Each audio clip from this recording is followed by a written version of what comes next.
le bambou comme une potentielle culture pour nos agriculteurs et agricultrices ardennais. Le bambou. Alors pour ça, il nous fallait des connaisseurs. Et donc j'ai à mes côtés Monsieur Yorapel, Monsieur Yorapel, pardon.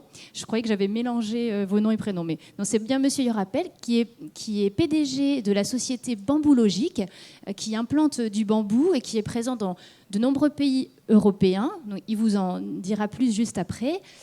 Et Monsieur Antoine Dalle, qui est agriculteur dans les Ardennes, mais qui est ici en tant que consultant pour l'entreprise Horizom, mais aussi Fibou. Donc Horizom, qui est aussi une structure qui implante du bambou en France, et Fibou, qui est un utilisateur, voilà, une entreprise qui utilise le bambou.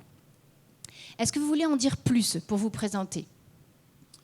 Oui, je peux me présenter un peu plus. Donc effectivement, agriculteur plutôt céréalier dans le secteur de Rethel.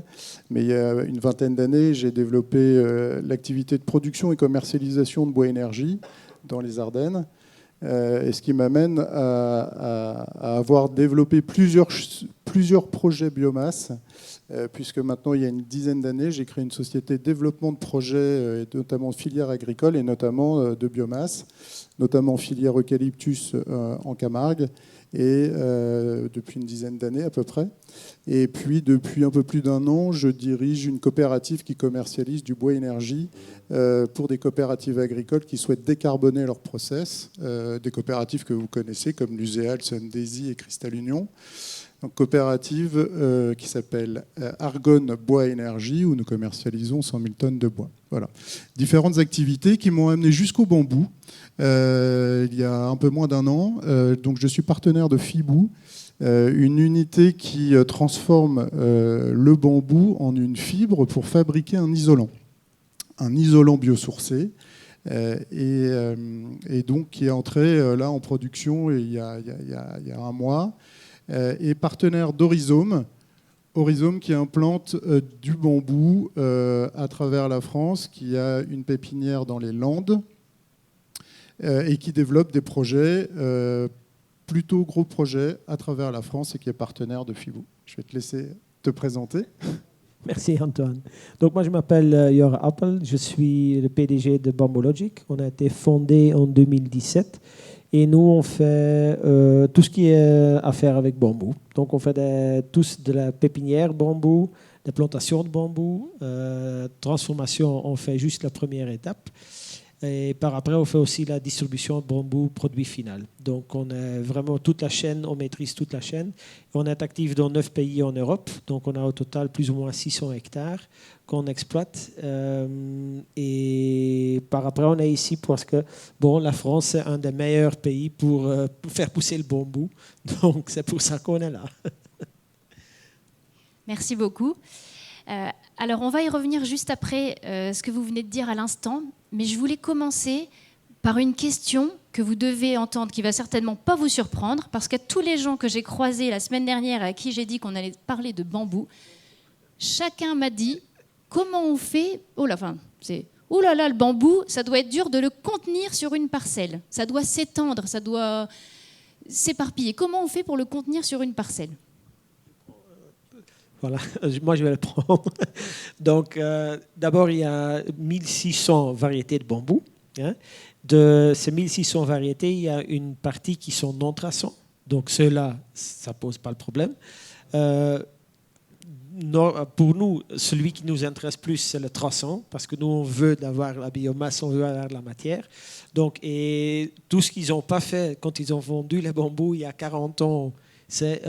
ils ont oublié d'expliquer aux gens comment on peut contenir le bambou sur place. Parce qu'en fait, ce n'est pas si difficile de le faire. Donc, en gros, c'est une plante avec des rhizomes. Si une rhizome, si elle touche de l'air, elle va se monter, elle va se redresser. Donc, ça suffit de faire une tranchée, une fossée haute autour d'un champ. Dans le jardin, si tu veux le garder, tu mets juste un fossé ou un petit tranché là, de 20-30 cm et 40-50 cm de profondeur. Si la rhizome, elle touche l'air ou autre, elle va se redresser, donc elle ne va pas repousser. Donc ça, c'est la façon la plus simple pour le gérer d'une fois. De l'autre côté, dans les jardins, pour ceux qui, parce que sûrement c'était des gens qui ont dans le jardin, tu peux mettre une comment ça se dit, oui, un coupe racine, un truc comme ça. Évidemment, pour les agriculteurs, nous, les grands champs, ça se fait pas. Donc, nous, on a soit des gros fossés, mais aussi chez nous, normalement, si on laisse une bande de 5 mètres ouverte, on passe une fois par an avec le broyeur, ou on le coupe une fois par an et normalement tu le gères sur place. Donc nous on a des champs où sont vraiment implantés au milieu des autres champs et là le bambou il est là où il doit être et pas sur le champ à voisinage d'un autre. Oui, en culture, une bande en herbe autour de la parcelle de 5 mètres suffit pour limiter le développement du bambou en fait. Voilà.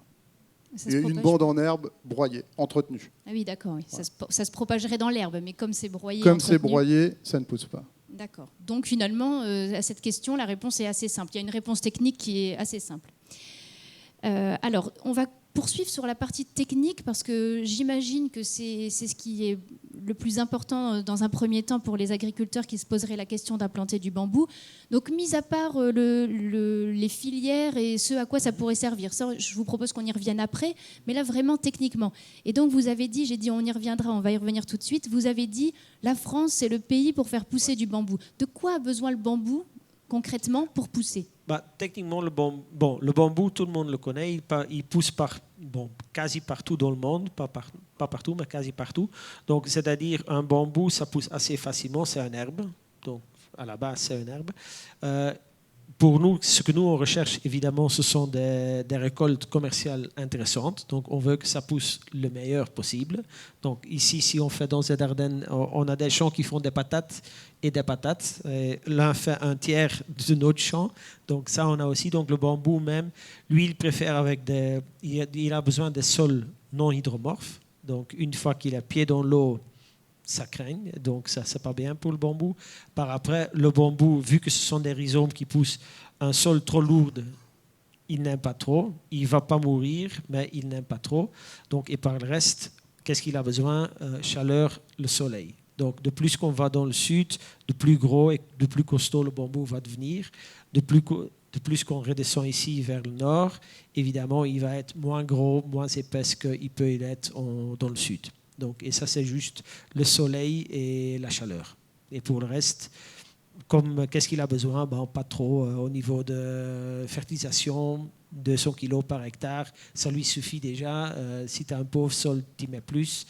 Mais c'est assez simple comme plante de le mettre. Et pourquoi la France? Parce que, évidemment, si nous on dit la France c'est idéal, parce que prix des terres, les parcelles, évidemment, ça joue un rôle. Pays-Bas, assez cher. Même le Portugal, tout le monde croit que Portugal, c'est pas cher. Nous, on a 130 hectares là.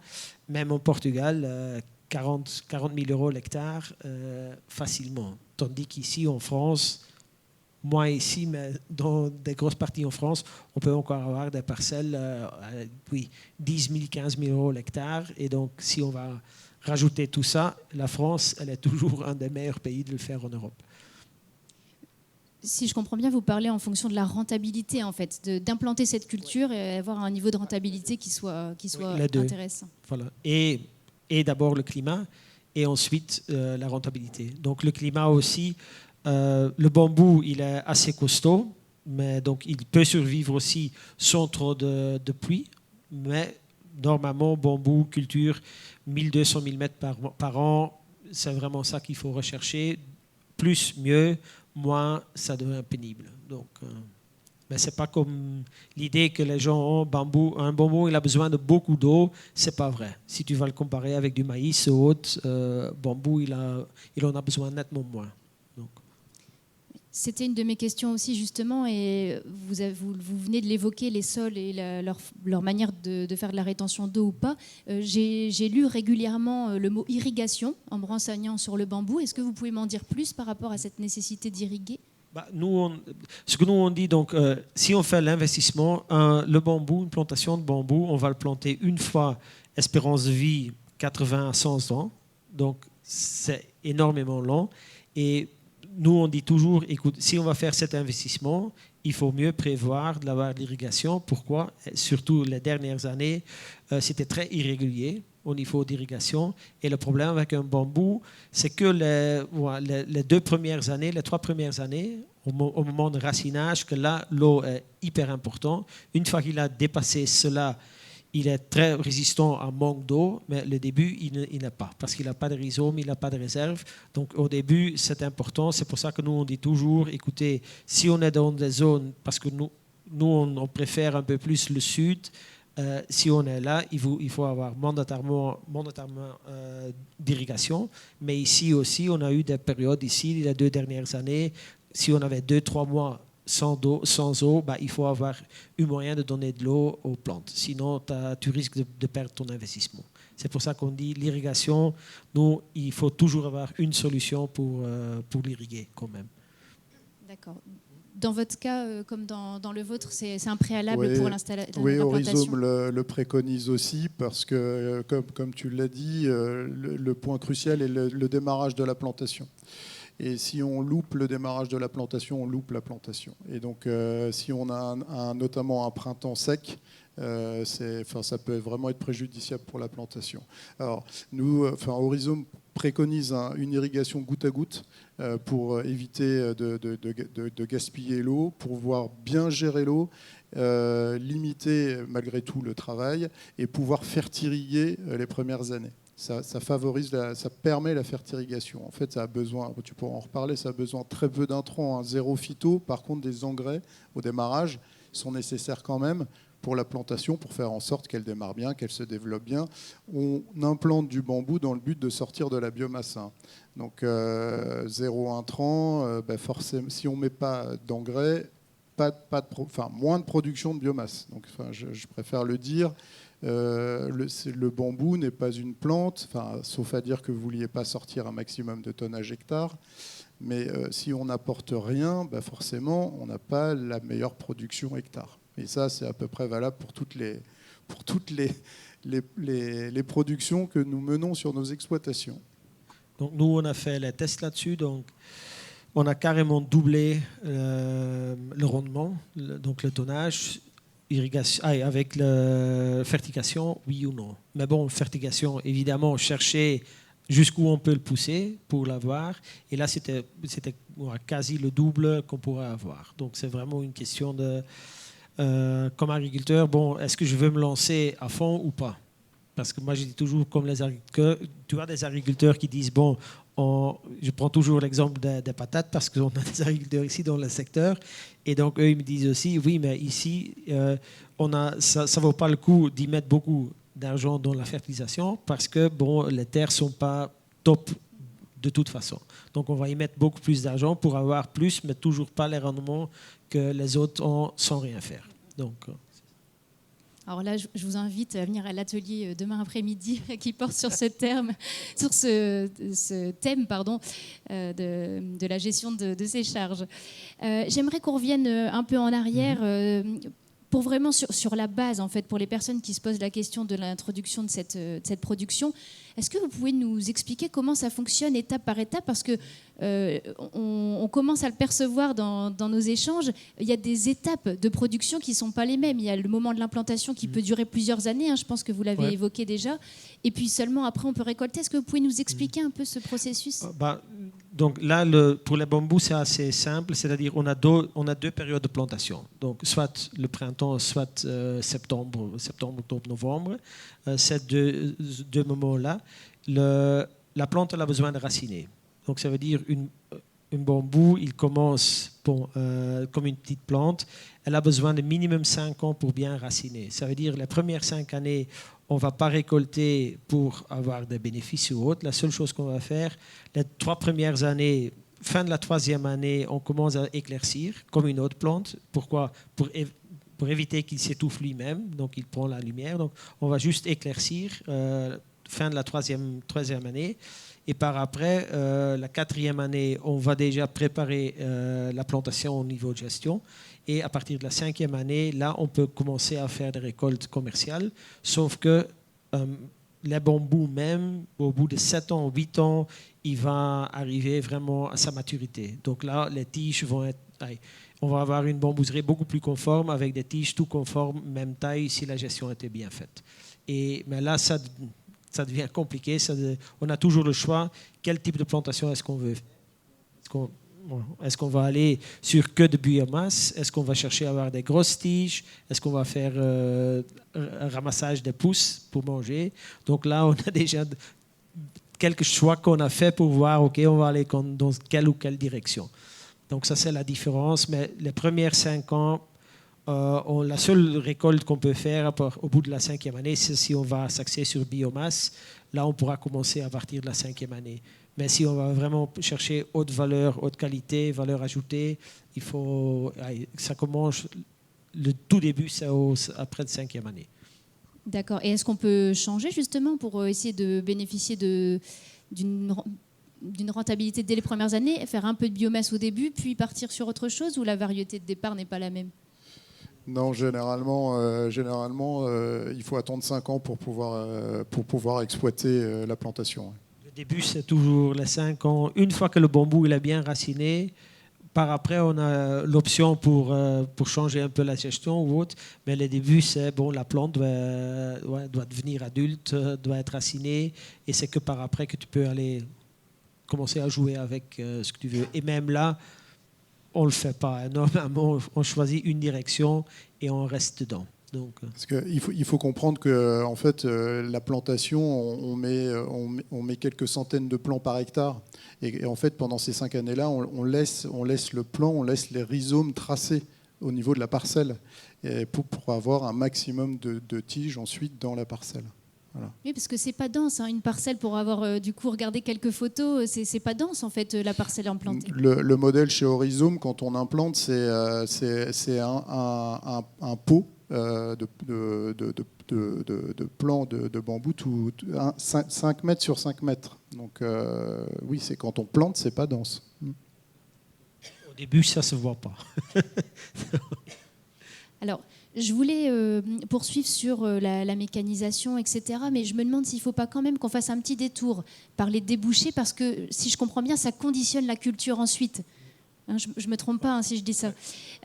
Du coup, est-ce que vous pouvez nous dire les usages qu'on peut faire du bambou, et peut-être aussi spécifier ceux qui peuvent être faits depuis le bambou ardennais, parce que peut-être qu'on ne peut pas faire toutes les cultures. Vous me parlez de biomasse, d'alimentation. Est-ce que vous pouvez nous en dire un peu plus par rapport à ça? Alors moi, je vais plus faire un focus sur la biomasse énergie et biomasse biomatériaux.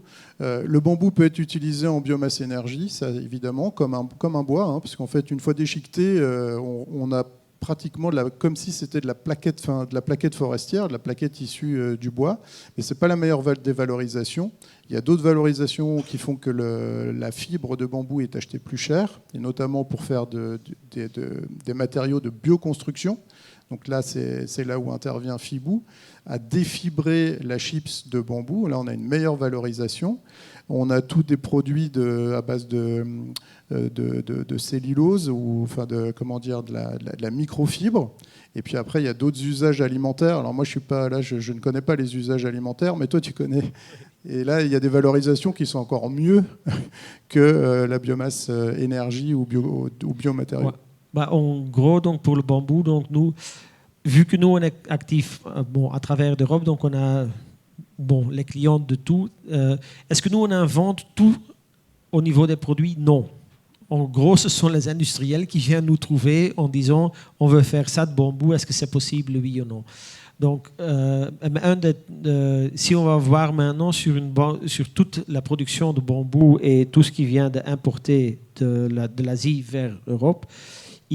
À l'époque, maintenant ça a diminué, mais à l'époque c'était entre 25 et 30% de tout ce qu'on avait importé ici de l'Asie, c'était des pousses de bambou pour manger, alimentaires. Oui. Donc ça c'est vraiment un produit très intéressant, et aussi pour l'agriculteur. Donc techniquement, tous les bambous, une grosse majorité des bambous peuvent être cultivés pour manger. Nous, on a sélectionné les bambous les plus importants qui le font, et ceux-là, ils marchent partout en Europe, sauf que pour nous aussi, si on va faire sur l'alimentation, évidemment, la manutention pour cueillir les pousses, il faut que tu aies un peu de contenance. Donc, si tu as une pousse de 1,5 kg, ça vaut le coup. Si tu as une pousse de 200 grammes, ça en vaut nettement moins. Donc, c'est pour ça qu'ici, de plus qu'on vient dans le nord, de plus que l'alimentaire vraiment pousse pour manger, ça devient moins intéressant. Mais ceci dit que si on va avoir des bouchées, évidemment, on a l'alimentaire bambou pour nous pour manger. Donc, un pouce de bambou, ça a le goût comme un artichaut, en fait. On a ça, mais évidemment, on a aussi l'alimentaire pour animaux. Donc ça, c'est un autre débouché qui est très intéressant. Et là, ça devient beaucoup plus intéressant. Parce que là, ce qu'on va faire, on va faire de la farine, du bambou. Donc, et de ce point de vue, tout ce marché est très, très intéressant parce que bon, c'est aussi ce que nous, on recherche tous les deux, ce sont des industries de volume. Oui, pour pouvoir vraiment, on va l'attaquer par après, pour avoir mécanisé au niveau de la récolte et pour en faire des volumes. Ça, c'est le plus intéressant. Parce que tout ce qui est alimentaire, évidemment, c'est comme, je dirais, c'est pas comme récolter des asperges, mais c'est dans le même sens. Oui. Et pour l'instant, c'est plus du marché de niche. Pour l'instant, c'est... Ah non, pas forcément. Non, pas du tout. Donc, en Italie, il y a plus ou moins encore 1200 hectares d'actifs. Et là, majoritaire alimentation. Ah oui, si, ouais, c'est déjà développé. Oui, là, vraiment, les agriculteurs, ils prennent les caisses, ils amènent aux enchères et c'est vendu déjà directement dans le marché. D'accord, merci. Et du coup, un agriculteur ardennais, s'il vous dit « je veux me lancer dans le bambou », aujourd'hui, vous lui conseillerez plutôt pour quel marché ? Nous, on fait le tout. Ouais, vous faites de tout. Donc ça dépendra plutôt de l'envie. Oui, voilà, même le produit de Fibo, donc pour Fibo, on leur livre déjà de l'Italie et tout. Donc Fibo, ça c'est du biomasse, mais c'est du biomasse déjà un peu plus complexe, ce que nous aimons, parce que si c'est complexe, ça paye plus. Donc, l'agriculteur, il gagne plus. Donc, ça, c'est important. Et par après, le biomasse, pour moi, nous, on ne fait pas de biomasse pure. Parce que si on me parle de biomasse, moi, je dis, OK, biomasse, c'est pour le mettre dans un four pour valeur énergétique. Nous, on ne fait pas parce que ça ne se valorise pas. Tu vois ? Donc, nous, on cherche toujours plus-value. Et de là, tout part des fibres de bambou. Oui, alors si un agri ardennais veut se lancer, ce qui est mon cas, moi, si je veux prendre mon cas perso, partir en contrat tripartite justement avec Fibou au rhizome pour pouvoir alimenter l'usine Fibou, parce que en fait, ce qui m'intéresse vraiment, c'est la notion de filière et faire en sorte que ce qu'on produit, on puisse le vendre. Parce qu'on est sur une nouvelle filière. Et donc là, le fait d'avoir un industriel comme Fibou qui a besoin de biomasse, eux, ils ont besoin de 400 hectares, l'équivalent de 450 hectares. Et ça, c'est pour le démarrage de l'usine. Et ils ont le projet, alors c'est pas pas encore annoncé, mais de doubler la ligne.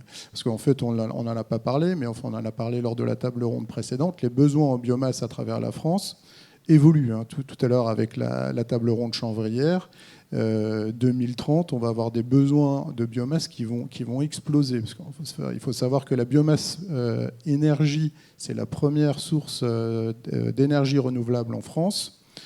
Et en fait, si on veut continuer à décarboner, on a besoin de biomasse pour décarboner tous nos ustensiles aujourd'hui faits avec la pétrochimie.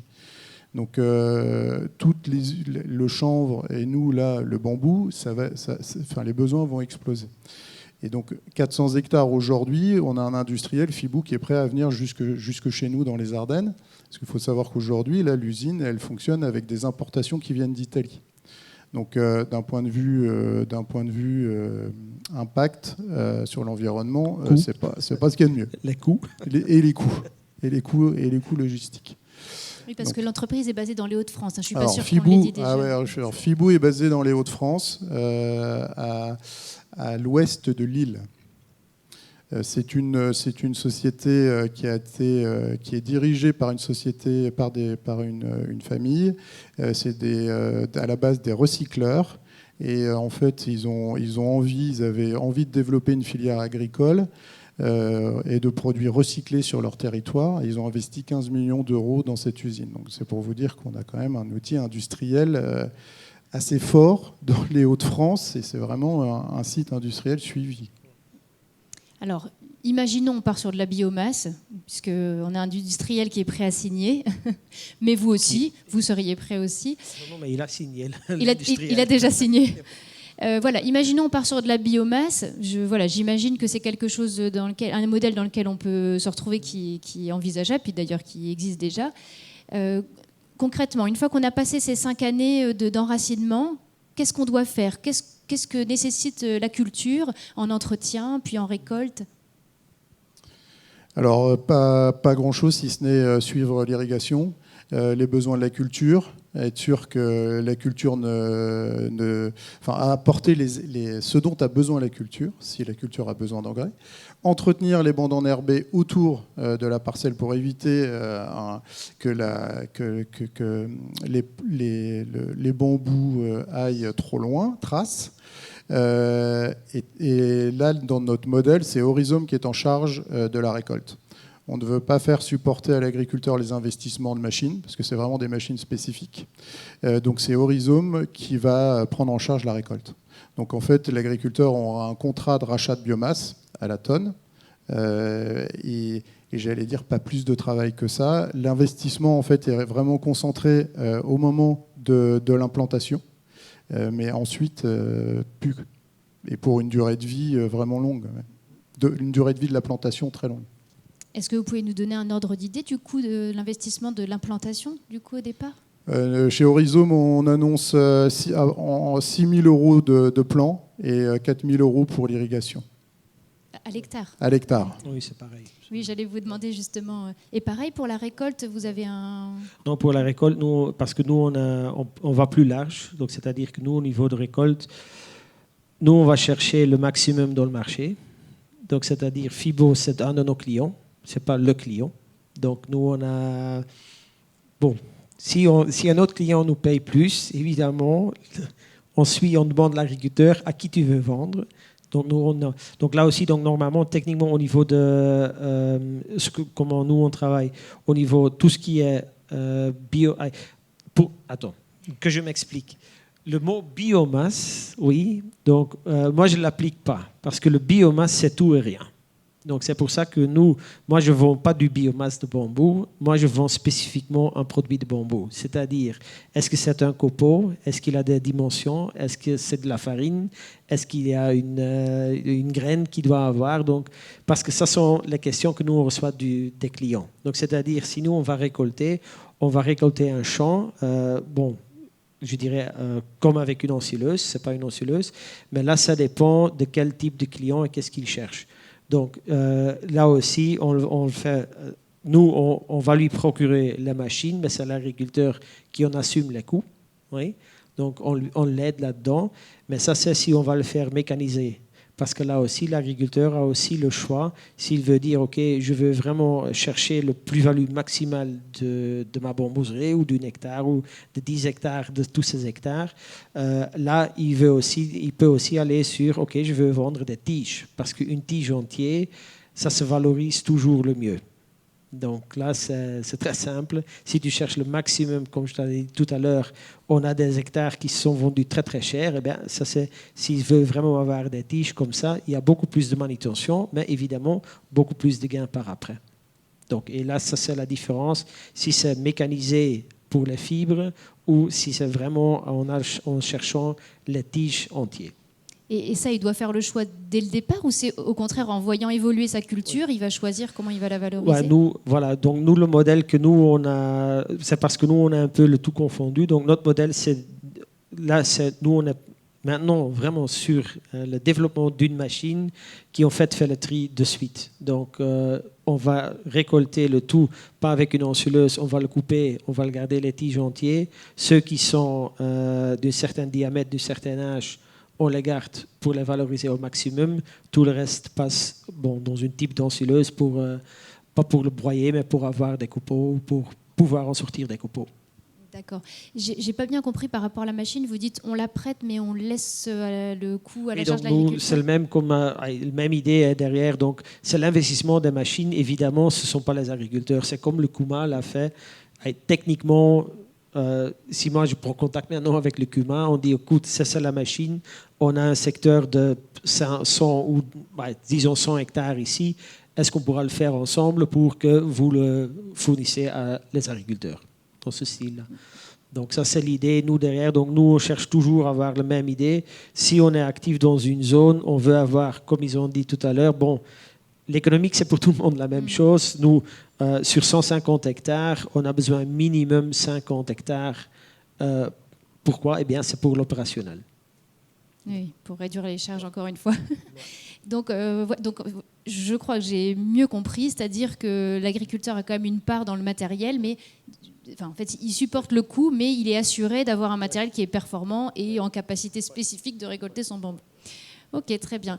Et alors, du coup, la différence entre les deux modèles que vous nous présentez là, il y a un côté plus rassurant peut-être avec Horizon, et puis ici, plus de ressenti de l'agriculteur et d'évolution possible en fonction de ce que son champ produit, quoi. Horizon, c'est plus clé en main. Non. Ouais, nous, Horizon souhaite porter l'investissement machine et en fait, au démarrage, la contractualisation, elle est faite sur un achat biomasse. Oui, pour pas que l'agriculteur ait à supporter des investissements d'un matériel spécifique. Mais parce que chez vous, du coup, aucune contractualisation n'est possible puisqu'on ne sait pas au démarrage ce à quoi va servir servir le plan. On fait des contrats de rachat sur 20 ans aussi. Donc là aussi, on a un contrat de rachat 20 ans, sauf que pour nous, le débouché est beaucoup plus large. Donc ça, c'est la différence. Les bénéfices sont aussi... Allez, c'est comme toujours. Hein. Si tu as moins de travail, tu gagnes moins. Si tu as un peu plus, tu gagnes un peu plus. Donc ça, c'est la différence. Mais on peut contractualiser sans savoir encore... Oui, on suit les prix de marché. Non, mais comment va être valorisé le plan? Enfin, si ça va être de la canne, si ça va être... mais ça c'est le choix. Donc au début, l'agriculteur, il peut faire... Écoute, nous, on a beaucoup d'agriculteurs qui disent, écoute, moi, je veux des tiges. Je vais aller sur ce modèle. Ça veut dire il y a des conséquences sur cela, mais ils disent, je veux avoir ce modèle, je veux avoir cette tige-là, je vais aller pour le maximum. Ça veut dire il a plus de manutention, plus de travail et tout ça, mais il gagnera aussi plus. Nous, évidemment, pour nous on cherche dans la majorité des cas des tonnages. Donc, des tiges, des cannes, c'est bien, mais bon, c'est pas pour rien que ça coûte beaucoup plus. C'est parce qu'il y a un coût qui est plus haut. Tandis que l'autre côté, et c'est pour ça que nous, on marie les deux modèles, c'est-à-dire, OK, on dit aux agriculteurs, bon, une partie va se retraduire dans des tiges, le reste va se retraduire dans tout ce qui est fibre. Et ça, c'est la combinaison des deux. C'est pour ça que la mécanisation que nous, on est dessus, c'est vraiment de pouvoir faire les deux sur le même passage, on y sort les deux. Et ça, c'est pour favoriser, évidemment, le rendement pour l'agriculteur. Point barre. D'accord, merci. Alors, j'ai encore quelques questions, mais ensuite, je vous laisserai la parole. Hein. Si jamais vous avez des questions, je vous tendrai le micro juste après. Alors, on parle économie, justement. On a parlé du coût d'implantation. On a parlé des frais éventuels de mécanisation chez l'un et chez l'autre. Est-ce que vous pouvez nous donner aussi une idée de la rentabilité qu'on peut espérer d'un hectare de bambou? Pour de la fibre là pour Fibou, les calculs qui ont été, les calculs que nous avons faits, le potentiel rendement, parce qu'on parle de 30 tonnes de matière sèche par hectare et par an, ce qui est assez important, mais ce que produit le bambou, hein, on arrive à plus de 2 000 € de l'hectare en marge nette.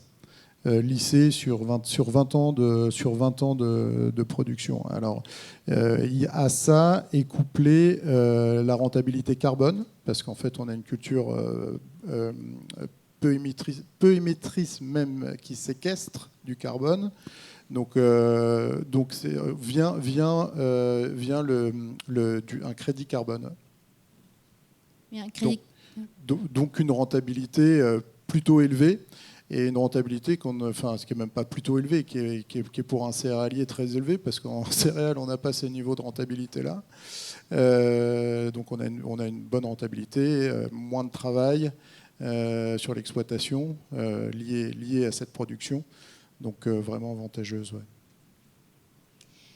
Et comment sont pris en compte les 5 premières années qui sont improductives? Est-ce que c'est pris en compte dans un contrat au moment de l'implantation, par exemple? Alors, c'est en réflexion avec FIBOU, mais il faut savoir que les organismes de financement connaissent les cultures pérennes, et souvent l'agriculteur obtient un remboursement des premières annuités au bout de 5 ans, pour éviter d'avoir à supporter un coût financier, en plus d'une non-vente. Et on est en réflexion justement d'apporter une avance pour qu'il y ait quand même une rémunération ces 5 premières années, ces 5 premières années où il n'y a pas de production. Oui, c'est un vrai sujet, effectivement. Nous, on fait un peu différent, c'est-à-dire que nous, on fait les crédits carbone dès la plantation. Une fois que la plantation est faite, on fait émettre les crédits de carbone pour cet hectare sur les prochaines 20 ans. Et ce montant des crédits, on le met à la vente du marché de suite. Et normalement, l'objectif, c'est que la vente des crédits de carbone, ça couvre soit l'investissement, soit les premières 5 années. Donc, ce n'est pas les deux, mais bon, un des deux, normalement, ça se couvre. Et jusqu'à présent, nous, on le fait déjà pendant 2 ans. Et maintenant, c'est vrai qu'en France, ça prend un peu plus de temps. Les Français, avec le programme bas carbone, il a perturbé le marché. Ils ne suivent pas vraiment la logique européenne. Mais bon, donc, parce que maintenant, nous, on vend les crédits carbone des projets en France, aux Pays-Bas et en Belgique. Donc, ça va plus facile, plus vite que les vendre ici, localement en France. Et donc, ça, c'est la première partie du revenu des crédits de carbone. Et par après, une fois qu'on rentre en production, chaque fois qu'on va produire un produit durable, donc si on va utiliser le produit le bambou pour un produit qui est durable, donc qui a une espérance de vie de plus de 20 ou de 50 ans, donc table ou panneau ou isolation. Là, on va de nouveau recevoir des crédits de carbone parce que, évidemment, le carbone qui est stocké dans le bambou, ça vaut. Et celui-là, on reçoit de nouveau des crédits de carbone qu'on va émettre et remettre sur le marché. Et maintenant, nous, on a déjà ces crédits de carbone, on l'a déjà vendus maintenant. C'est un programme l'État hollandais qui achète. Et là, on le vend directement à l'État. Donc, pour des produits créés, donc biosourcés et autres, et on le vend là. Donc, ça, c'est un peu comment ça se valorise. Et ceci dit que les crédits de carbone que nous, on vend, c'est pour ça que c'est un peu différent ici en France. Nous, on les vend, ils sont vendus à 100 € la tonne ou à 75 € la tonne pour les 2 différents types de crédits de carbone. Mais c'est forcément vous qui vous en chargez. L'agriculteur n'a pas à faire ce type de démarche. Oui, c'est tout pris en compte. Ils doivent, pour cela, ils ne doivent rien faire, juste donner accès au champ pour faire les prélèvements, le suivi et autres, c'est tout. Oui, donc en fait, ça vient gonfler la rentabilité. En plus de la production en tant que telle, il y a aussi cette idée de stocker du carbone et qui permet aux industries productrices de carbone de venir compenser en achetant ces fameux crédits. Okay. Une dernière question qui me vient en tête, c'est le nombre d'hectares. Alors, je crois que vous l'avez évoqué tout à l'heure, vous avez parlé de 50 hectares. Qu'est-ce qu'il est juste de faire FIBOU, c'est 450 hectares. Non, mais sur une exploitation. Sur une exploitation, non, on est plutôt 10, c'est déjà bien. 10, c'est déjà bien. Et l'idée, même s'il y a un peu moins, c'est d'avoir au moins une grappe d'agriculteurs qui ont le projet de monter un projet bambou. C'est dans une logique de récolte derrière, de faire en sorte qu'on ait des coûts de récolte qui soient contenus. Donc, si on pouvait avoir des grappes effectivement d'une 50aine d'hectares dans un secteur, ça serait bien. Ouais. Il n'y a pas de minimum pour une exploitation. Une exploitation, une parcelle en dessous de 5 hectares, il ne faut pas l'envisager. Quoi. Pour nous, on dit toujours, moi je dis toujours comme ça, écoute, c'est une nouvelle culture, tu ne connais pas, tu ne maîtrises pas. Donc, pour s'y lancer pour 1, 2, 3 hectares, tout ce qui est après opérationnellement le suivi, galère, donc personne ne gagnera sa vie sur cela. Donc si quelqu'un veut faire 1 hectare, bon, qu'il le fasse lui-même, hein, comme on l'a vu avec les chambres. Si c'est trop petit, voilà, qu'il se débrouille pour le faire. Mais une fois pour nous, moi je dis toujours, pour nous le minimum c'est 5 hectares. Et comme on a dit, il faut avoir quand même un créneau de 50 hectares autour pour que ça devienne rentable pour tout le monde. Parce que sinon, c'est toujours la même galère. Déplacer une machine pour 5 hectares, bon, 5 hectares, c'est à peine une journée de travail pour une machine si tu as de la chance. Si c'est une demi-journée, eh bien, tu perds déjà. Et puis les coûts de l'opérateur vont forcément se répercuter sur l'agriculteur. Alors j'ai menti, j'avais une autre question. On a beaucoup d'éleveurs aussi dans les Ardennes. On parle culture, on imagine qu'on s'adresse aux personnes qui ont des cultures, mais on a beaucoup de polyculteurs éleveurs dans les Ardennes. Dans les usages, est-ce qu'on peut imaginer que l'éleveur ait aussi un intérêt d'avoir cette culture ? Dans quel sens ? Moi, je dirais oui. De toute façon, je dis oui à tout. Mais... Alors, peut-être pour du paillage, par exemple, s'il y a des résidus de récolte pour pailler, par exemple. Donc là aussi, nous, on le fait déjà. Donc, les agriculteurs, les premières années, évidemment, on va éclaircir. Tout ce qu'on va éclaircir, ils vont le broyer. Parce que bon, nous, on fait aussi le carbon farming. Oui, donc c'est la récolte des crédits de carbone. Donc, pour cela aussi, les premières années, tout ce que tu broies, tu le mets de nouveau dans la bambouserie. Donc, tu vois, ça va composter, voilà, tu peux le faire composter. Soit, s'ils ont des brebis ou autres, c'est de l'alimentation. Ils peuvent le broyer et le donner aux animaux, donc il n'y a pas de souci. Donc, par après, le modèle que nous, on n'applique pas, mais bon, le modèle en Chine pour, je dirais, des cultures, c'est une bambouserie avec un poulailler. Donc, ça, c'est des centaines d'hectares. Ils ont en Chine comme ça. Vraiment la combinaison des deux, parce que bon, les poules, ils gardent tout net et propre. Et évidemment, toute leur merde, ça ralimente la bambouserie. Donc ça, c'est un truc comme ça. Mais bon, pour nous, on dit toujours, pour moi, je dis toujours, écoute, vous prenez de la bambouserie, il y aura toujours un déchet. Tu vois, on peut faire ce qu'on veut, on va toujours avoir une reste qui restera là. Donc, soit les feuilles, soit les petites branches ou autres. Donc, il y aura toujours une reste. Et ça, normalement, c'est pour eux, c'est du paillage. Ils peuvent s'en servir comme ils veulent. Ils peuvent le donner comme alimentation, ou soit vraiment dans tous les autres usages qu'ils ont là-dessus. Donc là, on en a qui l'utilisent beaucoup plus, mais ça, c'est leur choix, tu vois. Est-ce que vous voulez ajouter ? Non, niveau élevage, non, je suis désolé, je ne connais pas les applications. Je vais m'arrêter parce que j'ai à nouveau une question, mais je pense que ce serait infini à vous écouter. J'ai toujours envie d'en savoir plus. Mais je voudrais absolument vous laisser la parole. Il nous reste une dizaine de minutes. Est-ce que vous avez des questions ? Une question à laquelle je n'aurais pas pensé. Merci. Est-ce que vous avez besoin du micro ? Je vais répéter la question quoi qu'il arrive. Allez-y. Alors, est-ce qu'il existe des risques pour le bambou en termes de maladies ou de ravageurs ? Très bonne question, merci. Excellente question. Oui, mais maintenant, il faut une réponse. Au niveau... Donc, on va découpler la question. Donc, il y a 2 cas, c'est-à-dire au niveau pesticides ou autres, des maladies, une fois que la bambouserie est plus âgée, soit, quel est le problème ? Une bambouserie qui vient d'être plantée, des petites plantes, tu les plantes, et qu'est-ce qui peut venir ravager les plantes ? Donc, ça, c'est le double. Pourquoi ? Le plus grand problème que nous, on connaît, on a vécu, les campagnols, je crois que ça s'appelle en France. Campagnol, premières 3 mois, ça c'est le pire des catastrophes.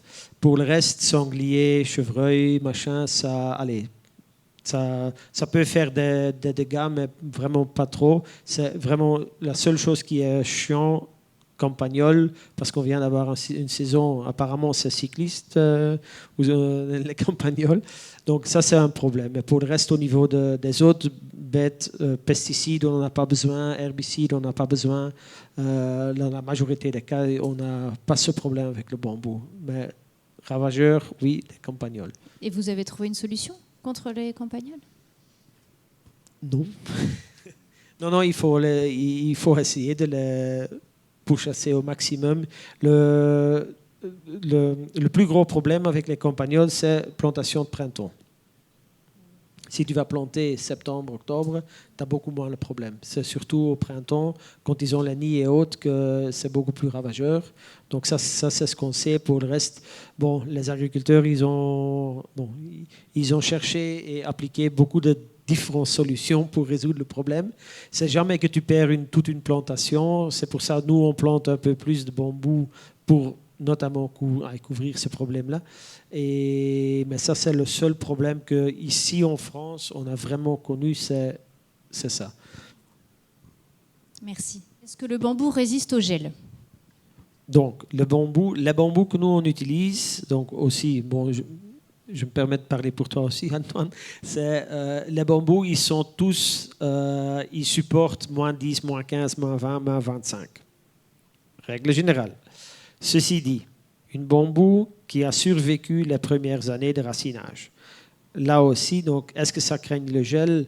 Nous, on va planter après les gels. Pourquoi? Parce que les jeunes tiges, une jeune plante, oui, une jeune tige qui vient de sortir, c'est 90% de l'eau. Évidemment, si ça gèle, la tige qui est d'or, eh bien, elle gèlera, elle va mourir. La plante elle-même, les racines, peu probables. Oui? Et si on va planter des plantes, nous on plante normalement des plantes beaucoup plus âgées, des plantes de 3 ans, 4 ans, dans le pot même, on va les planter. Ceux-là, ils peuvent perdre quelques tiges si le gel tombe pile poil au mauvais moment. Donc ici, dans le nord, j'y crois pas qu'on aura ce problème. Dans le sud, plus. Pourquoi? Dans le sud, les poussées commencent déjà beaucoup plus tôt. Tu peux encore avoir des gels, tandis qu'ici, les pousses vont sortir que probablement fin avril ou plus tard encore. Donc là, tu ne craignes plus rien. Donc, mais pour le reste, une fois qu'il a démarré, le gel, même s'il y aura un gel hyper fort que vraiment on risque de perdre, on risque normalement uniquement à perdre ce qui est sur le sol.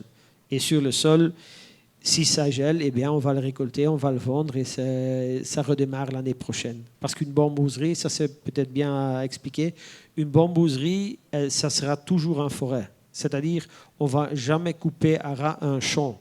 On va toujours récolter que 30% d'un champ. Soit on va le faire en sélectif, soit on va faire des bandes. Normalement, ce sont des bandes qu'on va faire, mais il restera toujours de la matière sur le champ.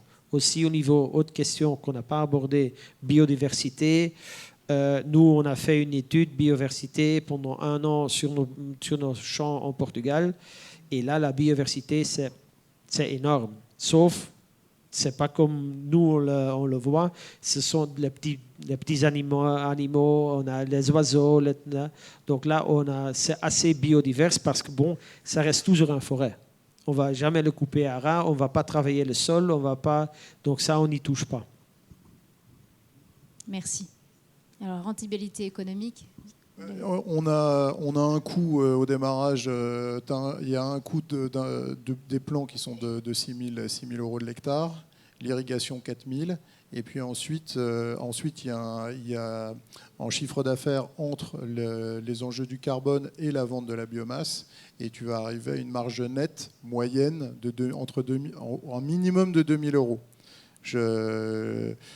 Dans les projections avec Fibou, dès lors que c'est acheté en biomasse qui va être défibré pour des produits biosourcés, on peut arriver à plus de 3 000 euros de l'hectare en marge nette. Duquel est exclu les crédits carbone qui viennent Non, s'ajouter. avec le crédit carbone. Dans les 2000, avec le crédit carbone, ouais. Voilà. À partir de la 5e année, effectivement. Et là, il faut savoir que la première récolte, c'est à partir de la 5e année, et la production maximale de biomasse, c'est plutôt au bout de la 8e année. On est sur du temps long. Vous êtes jeune, ça va, mais on est plutôt sur du temps long. Alors, comment on fait si on a envie de changer de production, qu'on veut plus de son bambou dans sa parcelle? Alors, un bambou, comme l'a expliqué mon voisin, on récolte un tiers. Et le fait de récolter un tiers, c'est parce qu'en fait, si on faisait une coupe rase, on viendrait à tuer la plantation. Parce qu'en fait, la plantation, elle rejette des plants qui sont en pleine peau, où tu as des feuilles. Si on vient, et donc pour la destruction, si on récolte toute la parcelle, il n'y a plus de photosynthèse. Et donc, tu as une plante qui est vraiment affaiblie. Et ensuite, après, tu as peut-être d'autres techniques, mais si tu récoltes tout et ensuite les rhizomes sont broyés, ça ne repousse pas. Donc, oui, je te laisse compléter. Non, donc là, ce que nous on fait, c'est assez simple. Tu vas le couper à ras, comme Antoine l'a dit. Avant l'été, on coupe à ras. Fait un coup par un. Par après, on va comment ça se dit, cette machine-là en France? Non, un broyeur, mais on coupe, dans le sol. Oui, dans le sol. Donc, on va faire 2 passages, une fois dans ce sens-là, une fois dans ce sens-là. On va couper tous les rhizomes, juste avant l'été. Et par après, donc, cette technique, on le fait. Donc, on sait que ça fonctionne. Et normalement, dans 95% des cas, si on fait une fois le passage comme ça, c'est fait. Si jamais il y a encore quelques tiges qui sortent, c'est ceux-là à ramasser. Mais normalement, avec cela, tu le fais. Et c'est quasiment une journée de travail. Pourquoi? Bon, d'abord, ce qu'on va faire, on va vendre tout ce qui est sur la bambouserie. Donc, on va avoir... Normalement, on a une production entre 30 et 40 tonnes. Maintenant, on va avoir une production une fois de 150 à 200 tonnes. Oui, parce qu'on va couper à ras. On va le vendre d'un coup, donc ça va te couvrir. Tu as le capital garanti parce que ça va couvrir tout l'investissement que tu as déjà fait. Et par après, on va le broyer dans le sol de 2 sens. Et comme ça, le champ il est de nouveau propre et le bambou, il mourra. Donc c'est une culture pérenne qu'il vaut mieux laisser longtemps pour avoir une rentabilité maximale. Mais si vraiment on souhaite échanger, on a toujours le choix de revenir, de revenir en arrière. Ouais. Merci, c'était une très bonne question ici. Et ça a été fait. Ça a été fait chez Horizome, puisqu'ils ont une pépinière dans les Landes. Il y a des carrés qu'ils ont voulu extraire, arrêter en production. Et en récoltant toute la parcelle et en broyant, il n'y a pas eu de repousse derrière. Avec du coup un retour sur capital assuré, comme vous le disiez. Merci. Alors, qu'est-ce qu'on met en terre pour que le bambou pousse ? Vu qu'un bambou, ça prend un peu de temps pour pousser, donc normalement, nous, on fournit toujours des plantes, et les plantes, ils ont minimum 24 mois, donc c'est-à-dire déjà 2 ans, 2 ans à 3, 4 ans, ça sont les plantes qui sont plantées. Donc, en fait, ce sont déjà des plantes au bambou. Donc pas des graines ou autres parce que ça prend beaucoup de temps. Donc si on voulait faire ça, ça veut dire pour l'agriculteur, il se rajoute encore 2-3 ans avant que tu pourras récolter quoi que ce soit. Oui, donc ce sont des plants issus de pépinières. Alors les quantités d'eau, c'est vrai qu'on a dit que ça nécessitait de l'irrigation, mais on n'a pas forcément énoncé les quantités, merci. Oui. Donc là, normalement, la règle générale de bambou, c'est une règle assez simple. Une plante bambou a besoin de 4 litres d'eau par jour. Oui. 4 litres. Mais il faut enlever tout ce qui tombe du ciel. Il faut enlever la pluie et autres. Donc, normalement, ça dépend de votre zone. Et aussi le drainage du sol. Donc, si le sol il est vraiment pas hydromorphe, mais il a un drainage énorme, nous, on a des champs où ils donnent 11 litres par jour parce que c'est un sol caillouteux comme tout. Bon, c'est son propre eau, il en a assez, ça aide aussi. Mais normalement, 4 litres, ça c'est 4 litres par jour par plante. Donc ça veut dire, si tu es ici dans les zones, ici, on est à 700. Oui, on est plutôt à 700 ici, donc il faut quand même prévoir d'être capable de rajouter 300-400 mm par an au niveau de goutte à goutte ou autre moyen. Est-ce que vous faites une analyse de sol avant l'implantation, justement ? Toujours analyse de sol pour savoir le point de démarrage, pour savoir aussi pour les crédits de carbone et par après pour voir qu'est-ce qu'on doit ajouter. Et surtout ici, première question, est-ce que le sol, est-ce que ça marche sur ce sol, oui ou non ? Parce que les sols calcaires, non, ça il n'aime pas trop le bambou. Comment on fait pour maîtriser les adventices les 5 premières années ? Alors, c'est broyer. On peut broyer en enterrant la première année. Et ensuite, effectivement, plus. Mais en fait, on a un bambou qui c'est lui qui va couvrir. En fait, c'est lui qui va aller plus vite que les adventices. En fait, après. Donc, alors la première année, ça peut être un peu surprenant parce qu'on voit des parcelles sales. Pour nous qui cultivons des cultures annuelles, on n'a pas l'habitude de voir ça. Mais en fait, avec le temps et très vite, le bambou couvre. C'est assez impressionnant. Et après, une fois que le bambou couvre, lui, il laisse plus passer la lumière, donc il n'y a plus beaucoup d'adventices qui viennent à pousser en fait après. Il faut réussir à changer son regard ou il faut Ah quand ouais, même alors intervenir déjà, un peu. non, mais alors son regard, c'est pratique. On parle bien c'est une transition hein, pour l'agriculteur. C'est intéressant votre titre de ces 2 journées parce que c'est une culture pérenne, parce que c'est une culture biomasse, et puis parce que oui, on risque de voir un peu sa parcelle sale au démarrage, et avec une culture qu'on pense exotique, alors qui pousse très bien ici. Ouais. Donc il n'y a pas besoin d'intervenir, ou si quand même la première année, il faut limiter un peu quand même. Si, quand même. Si, broyage. Alors il y a même d'autres techniques qui consistent à travailler la première année, en fait, à semer un couvert la première année en interrang. Ça se fait aussi avec une légumineuse. Il y a différentes techniques pour éviter justement que ça soit trop sale. Oui. Merci.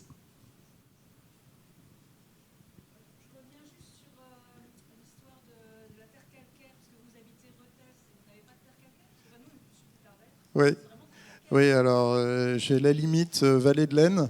Donc moi, vallée de l'Aisne, j'envisage de planter, mais effectivement, plus au sud, c'est pas possible.